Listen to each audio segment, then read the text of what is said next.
All right, it is currently night and I'm trying to get enough light. So I'm standing where it's really close to outside. So you're hearing all of the bugs. But I'm going to be doing an episode today on homeschooling, homeschool meal prep, preparing, curriculum. This was actually supposed to be a video for my main YouTube channel, Farmhouse on Boone. But when I sat down to edit it, I had some issues with the video quality that are going to make it not work for that. And I was going to just scrap the whole thing. I was like, okay, I'm just gonna throw this away. There won't be a second video this week, which there still won't be a second video this week on my channel. However, I think that this would still make a really nice podcast. So I am going to just talk about our curriculum and preparing for homeschool, organizing it, how we schedule our day, how I schedule in my work when it comes to this podcast and my blog and my YouTube channel, while also homeschooling our children. There's not gonna be a video associated with it. So if you're watching this on YouTube, pop in some headphones, maybe fold some laundry. I'm sure that's what people do anyways. I'm sure nobody sits there and watches me talk for an hour, but I hope that you'll still enjoy it, even without the video component. Obviously, if you're listening on Apple Podcast or Spotify, you're not gonna notice a thing, but this was something that I was going to just completely scrap, and then I'm like, oh wait, I have a podcast. I don't have to get rid of this because of poor video quality. All right, so let's talk about homeschool. My name is Lisa, mother of 7 and creator of the blog and YouTube channel Farmhouse on Boone. Join me as I share with you my love for creating a handmade home from scratch cooking and a little mom and entrepreneur life along the way. It is afternoon. I got Theo down for a nap, so if you hear the noisemaker, that's because it's close by, and I'm gonna also be talking really quietly because I don't wanna wake him up so I can get this video done, and then I have a podcast to make this afternoon. Today, I want to share with you a little bit about our homeschool and then preparing for a homeschool week. Just basically this back to school fall type of video. Now, I don't talk about homeschool on here a whole lot. I get asked constantly on my Instagram and DMs and all that what we do for curriculum, and mostly because I'm hesitant to open up this part of my life to critique. But recently I was at my friend's house. We have a little homeschool group in our area where several of us moms get together once a week. We let the kids all play. We'll do something like go to the park, or we'll go to somebody's house, we'll bring a bunch of food. Basically, we get together for the day and we talk about things like what's working for you for teaching your child to read, or the child who struggles with math, what works for them. And it's so valuable to have those kind of conversations. If I was making this video for a group of my friends, I wouldn't worry at all about it. And I know that some of you out there are going to appreciate it. Okay, I have to talk quieter. Theo just started crying after sleeping for like 20 minutes, which is the worst possible thing. Like, I got my makeup on, sat down, and then he's awake, so that's not good. So I think he's gonna settle, but I'm gonna talk a little bit more quietly. But anyways, I know that there's some of you out there who haven't yet found your group of moms. Maybe you live in an area where homeschooling is not that common, or you're new to it and you haven't found your group. I was in that situation for a really long time. A lot of the moms that lived locally whenever I first started homeschooling ended up sending their kids to public school. And so at some point our little group dissolved because we all had preschoolers. So nobody was really, everybody was with us. Nobody was in school. And then by the time kids started getting old enough to go to school, that group just dissolved. And it's important to find a support system because we all have different issues with different learners, and it's helpful to talk through that. So we haven't been the type of family that has settled on one curriculum and just used that all throughout. We've done different things for all these years. Our oldest child is an 8th grader. She's going to be 14 this year, and we've been homeschooling from the very beginning. And what we did when we had just her has very much shifted. So she and my first 2 they're both girls. If you're a mom of a lot of kids, you probably know that teaching girls and boys is very different. I mean, it could be personality based, but for us, the girls were a lot easier to teach certain things a lot younger. And now we have, after those 2 girls, 5 boys, and there's been some challenges that were just so much easier with the girls. So we have really buckled down and shifted away from my original philosophy of homeschool. So in my original philosophy, which worked absolutely beautiful when we had a smaller family and kids that were a bit easier to teach. I don't know how to say that because in some ways the kids after them are actually easier to teach some things, but certain like academic things where you have to sit down are a little bit more difficult. And so when I first started homeschooling, read the Charlotte Mason books, and this was when my daughter was like 3. I was really like thinking we needed to do a lot whenever you really don't need to. And I loved the idea of teaching through literature and through everyday experiences in nature. And I even in some ways really appreciate a lot of aspects of unschooling. But what I have found over the years is that though kids do learn so much when they pursue an interest, because I mean, that's how adults work too. Whenever I become interested in learning something, things that went over my head, I'm now laser focused on and can figure anything about whenever it pertains to my current situation. I believe that with kids, and so I love to give them lots of free time and opportunity to explore that. But then there are also some things that we've noticed throughout the years that just don't come up. They don't come up in your everyday life, which some could argue that, well, then why do you need it?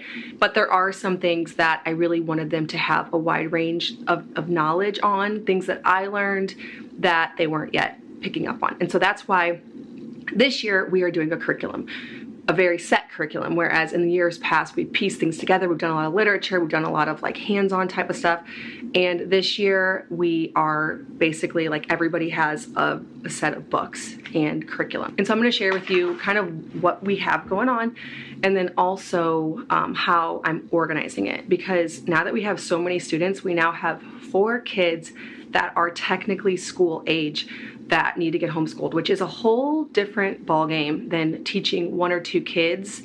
You can cover pretty much everything if you're only focusing on a couple kids, but we really wanted to tighten the reins a bit this year. Okay, so the way that we did this is we have this hutch area in our living room, and it has books on the top. There's this little door here on the bottom, and I have just some random school supplies and materials on the bottom, and some books that we're not using this year, some science books from years past and history books from years past that we're not using this year, and then pencils and things like that. We're going to stock this with a few more things. We realized today that we needed like glue sticks and a few other things for our history curriculum.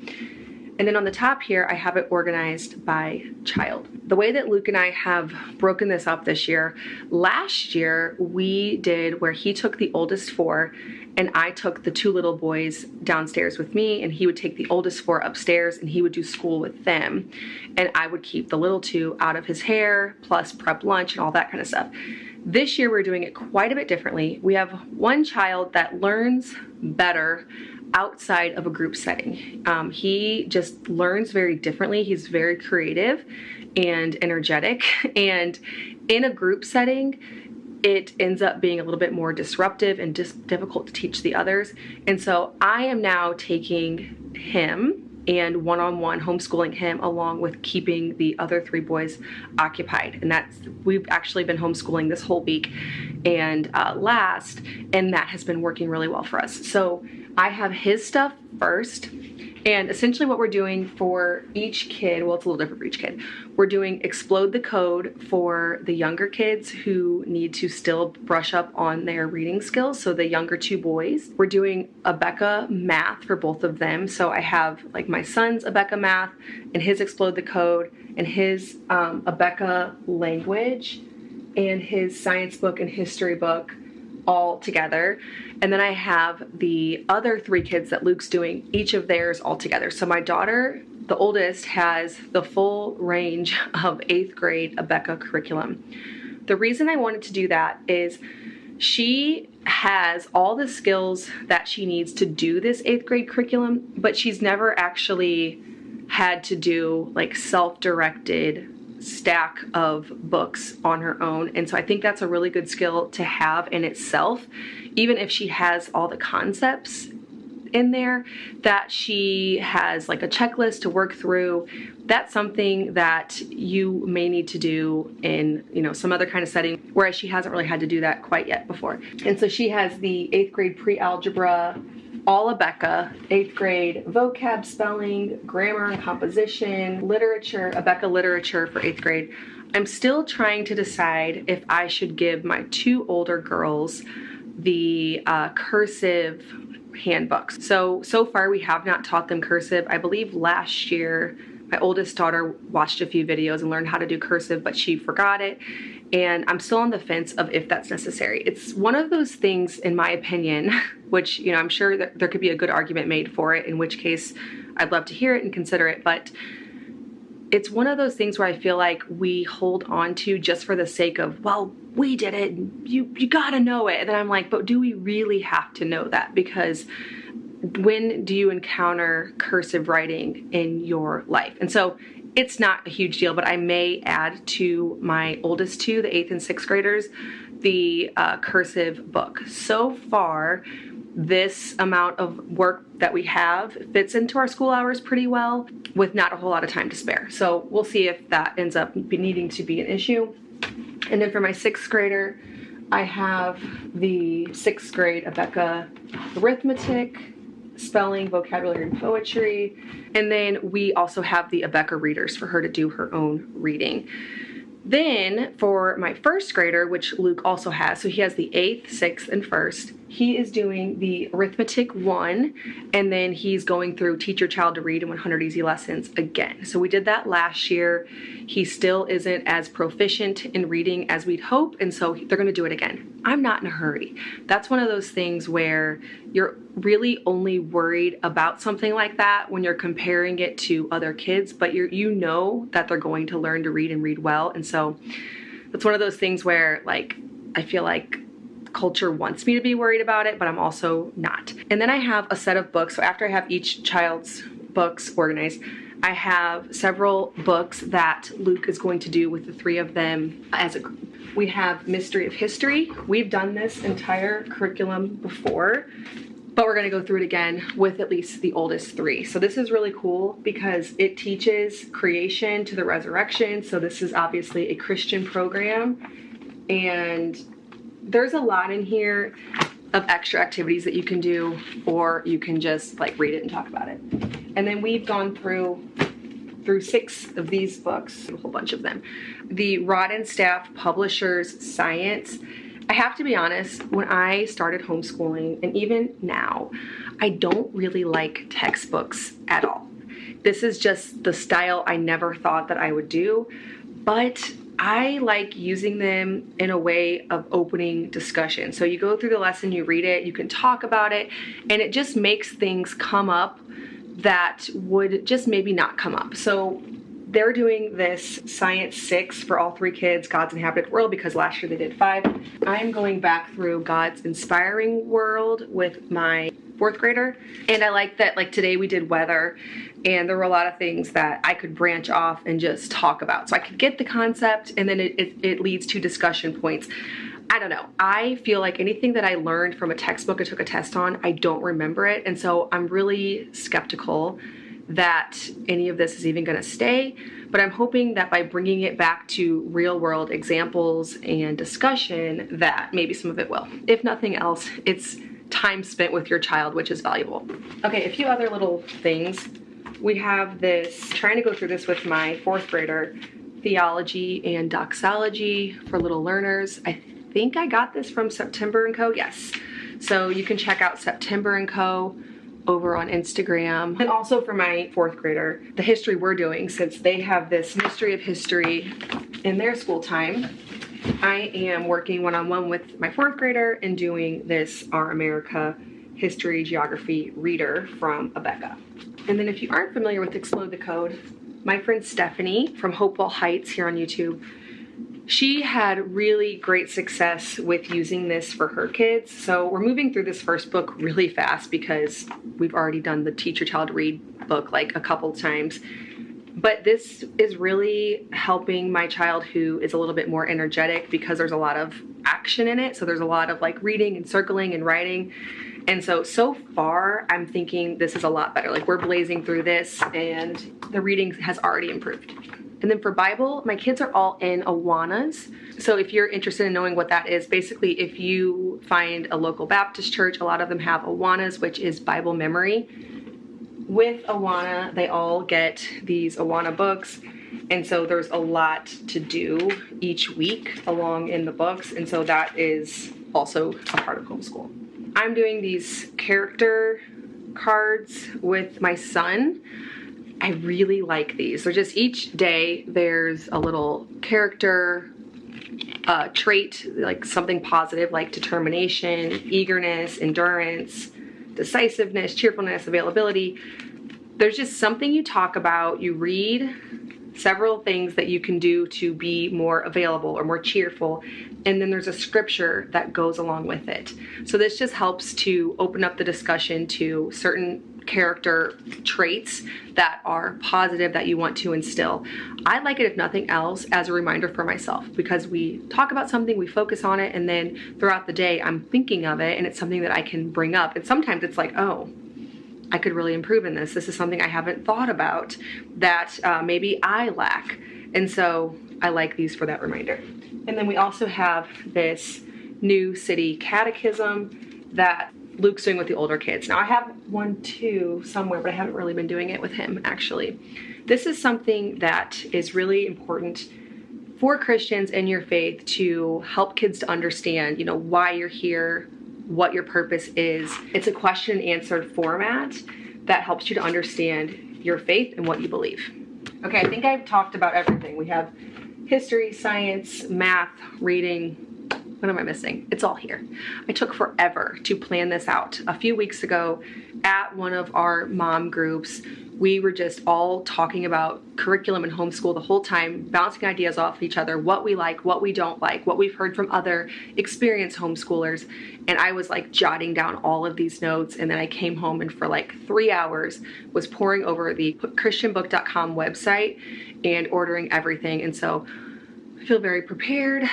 Everything is fresh and new, and hopefully things will keep going this smoothly all throughout the year. Okay, I'm gonna go in my kitchen and talk about homeschool meal planning and tell you a little bit about our schedule, hopefully not wake up Theo. I wanna take a quick break to tell you about the sponsor of this episode, and that is Tubes & Co.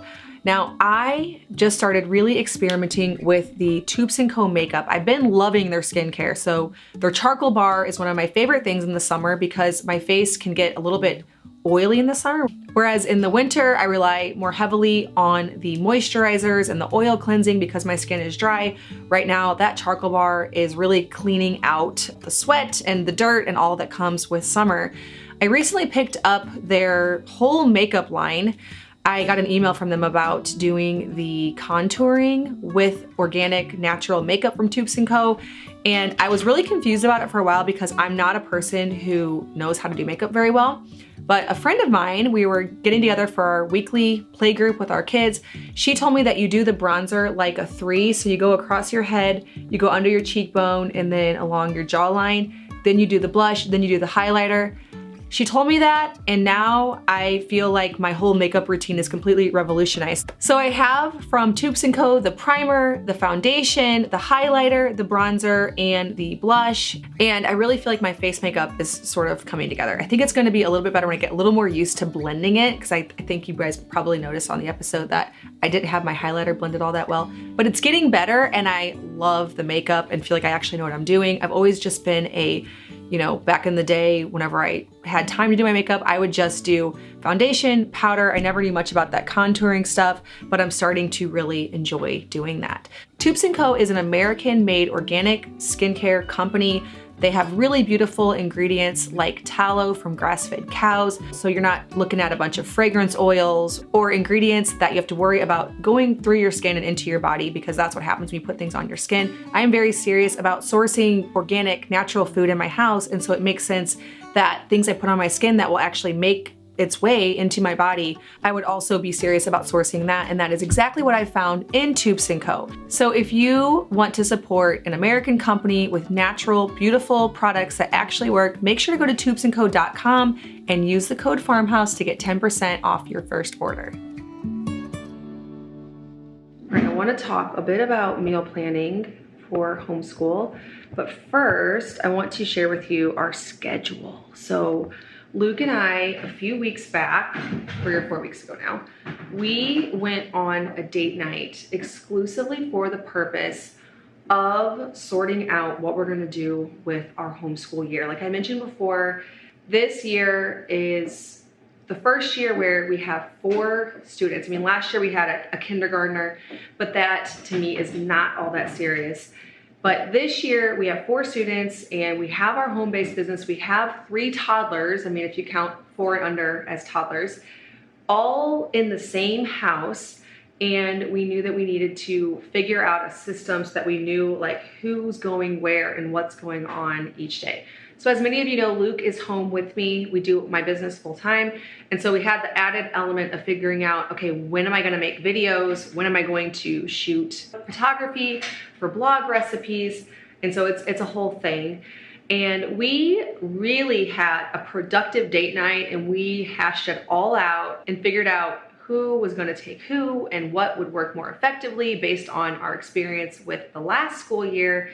And we came up with the arrangement that I already told you about, but then we thought about hours. So the way that we're doing it is we are waking people up, which that might not sound all that revolutionary, but if you're a homeschooler, you know that one of the biggest perks of homeschool is, you know, it can really be on your own timeline. If everybody was up late and people sleep until 8 o'clock, you can get the lessons on any time.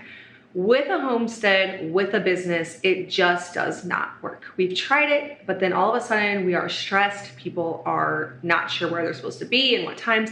And so we decided, even though we feel like we really like this laid back, casual, we can do anything at any time, be anywhere we want to be type of lifestyle, the truth is it does not work for the amount of plates that we have spinning. We need things in very defined hours and everybody needs to know where everybody needs to be. So what we do now is we wake up everybody at 6:45, which the baby and the toddler are typically already awake long before that, usually around like 5:30 or 6. Everybody's up by 6:45. Luke and the oldest 3 boys are outside milking the cow, doing the chicken chores, collecting eggs, moving the coop, feeding the pony, water, all that good stuff at 7. And then my oldest 2 and I, we make breakfast, finish the laundry, clean up any parts of the kitchen that we can, like breakfast prep, hopefully get something going for lunch, something at least prepped for lunch, or maybe like a roast thrown in the oven or a chicken in the oven, something in the Instant Pot. So lunch prep, breakfast prep, laundry from the day before, catching up on that, quick tidy up, little kids dressed, I get myself dressed, and then chores hopefully are done around 7:45. Everybody has time to eat, and then homeschool starts at 8 a.m. So homeschool hours, dedicated core type hours with all of the curriculum I just showed you, is 8 to noon. And then 12 to 1 is lunch and lunch cleanup. And then 1 to 4 for me is office hours. So that's where we're in right now. And then it's nap for the youngest 2 kids. And then the oldest usually are working on either something they want or something school related. So today, for example, there's this thing called Crunch Labs and it's a science project each month. And so there are 3 of them working on that over in the cottage. No, 4 of them. And then our 5th child and Luke are working on farm stuff. So I think today they're fixing the 4-wheeler. Sometimes that means putting up fencing, yard care, planting new pastures, burning brush, chopping wood. There are plenty of farm tasks. And then the older 2 have to do their music lessons in that time. They play violin and guitar and they need to practice that. And then around 3, in a perfect world, the 2 younger ones wake up and then I transfer them outside with Luke. I finish out my last hour of office time from 1 to 4, and then it's computers closed, cameras off, dinner, nighttime activities, like today we have soccer, and family time. So that is how the schedule is going to work for us this year. We've already been at it for a while and it is working really great so far. There's a few hiccups with it, like for example, I have a podcast I have to shoot here very shortly at 2 o'clock. And if Theo wakes up in the middle of that, I'm gonna have to text somebody that's over in the cottage, so one of the girls or Luke, somebody to come get him during that podcast. And so that's the tricky part with the office hours. But what we really like about this is it's creating a work-life balance for me. So we do a very different schedule on Fridays. A lot of times we will take off on Friday, or we do our homeschool group on Friday. So Fridays are different, but Monday through Thursday, 1 to 4, is my office time, and that's when I'm creating videos like this. And so that's 12 hours a week. And so this year, I'm gonna go on a complete tangent here. So this is just becoming like how I organize my entire life video. This year, that means that I have been hiring out more stuff. I already have a team of about 10 people, but I have been adding on more people. So I had a meeting last week for somebody, and then I have another meeting tomorrow. In order to fit all of the work for my business in 12 hours, it is requiring me to become more of a manager of my business as opposed to someone that is doing all of it. And so I am creating, videos during these hours and then spending some time answering emails. But the goal is that I build an organization enough to be able to fit all of the work into those 12 hours and then put everything away throughout the other times. So I'm still playing with all of that because in the past, I've done things like get my camera out while I'm making dinner and do like a what we eat in a week video. And if I want to be very serious about only working during those 12 hours, I need to make dinner during my 1 to 4 office hours and record it as opposed to getting out the camera when it's chaotic with kids. And so that's a minor thing that if you're a content creator, you understand it seems easier to just get it out during actual dinner prep. In reality, everybody's kind of like tripping around a tripod. And if you want to include any audio, it's challenging. And so that's something I'm experimenting with this year, not actually like getting the camera out unless it's my designated time. So that's how we have decided to organize, at least for this season. We're always open to adjustments as seasons change, as babies get older. So when Theo drops his morning nap, maybe it'll be more difficult for me to work one-on-one with my 4th grader. And as bedtimes change or different daylight hours, like for example, in the winter, it's gonna be harder for me to get any photography or video shot.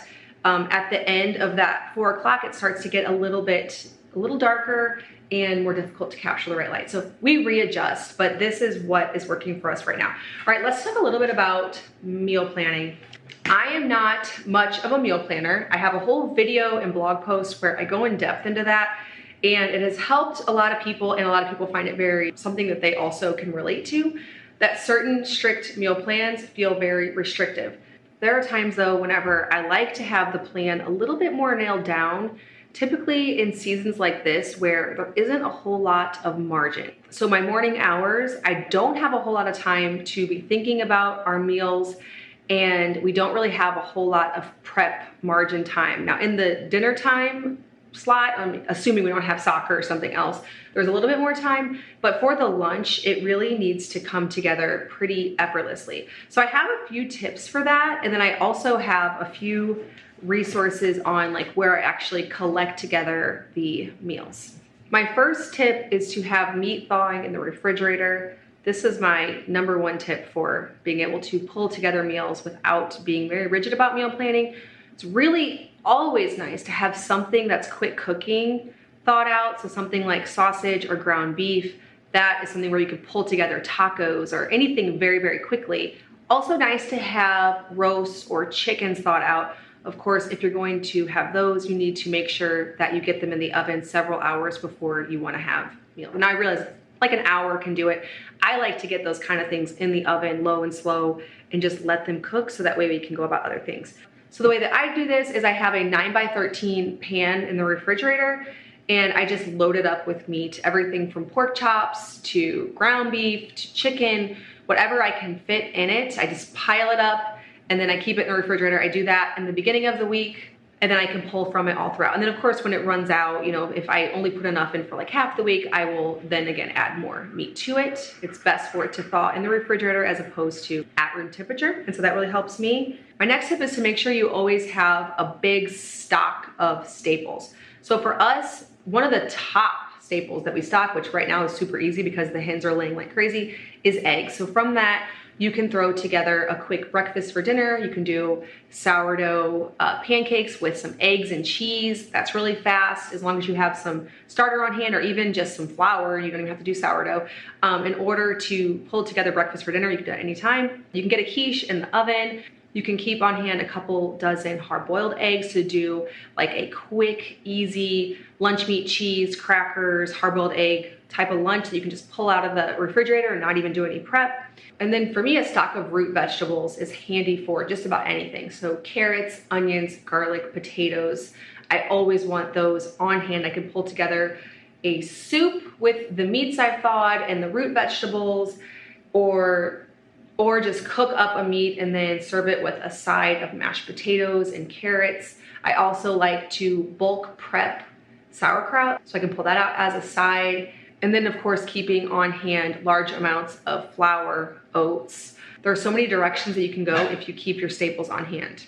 Another thing that we like to do is prep double the night before. So last night I made us chicken pot pie, and I didn't have even half the ingredients for it, but I had enough things. I actually didn't have any frozen vegetables, which would be like a staple to keep on hand, but I did have my carrot, potato, garlic, and onion drawer full. And so I just did those, sauteed. I didn't have any bone broth made up, but I cooked my whole chicken, and then I just poured the juices from that into my cast iron skillets. I also add a little bit of water and then extra cream because we have so much cream from our cow right now, and salt, pepper, garlic powder. I didn't have peas.